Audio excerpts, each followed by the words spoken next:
communiquer, les personnes petits et grands utilisent des mots qui leur sont propres. Ce langage parle d'eux, de ce qu'ils sentent, de leur authenticité.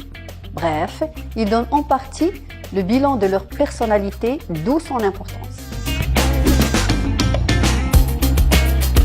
C'est l'ensemble des mots employés par la personne pour dire sa vie et pour recevoir ce que l'autre dit de la sienne. C'est cette expérience vécue en commun qui est mise en jeu, surtout en oral.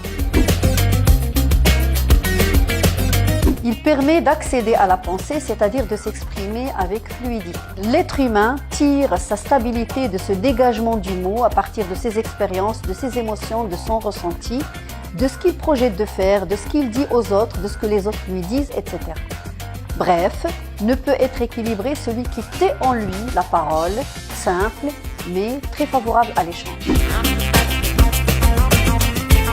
L'école fait déjà le travail, mais pour ne plus se bloquer, il est nécessaire de s'auto-former par la lecture et par la pratique de la langue. Constituer un petit dictionnaire personnel est très faisable dans ce cas, geste à appuyer par un entraînement quotidien à la parole. S'inscrire à des clubs de conversation, aborder des personnes dans la rue juste comme prétexte pour demander son chemin par exemple, écouter activement des films, des chansons, etc.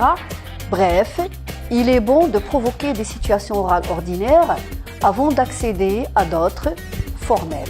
Ce sont des conseils qui vont vous permettre, qui vont vous aider grandement à avoir votre propre vocabulaire, ce qui va dans le sens de la réalisation de soi.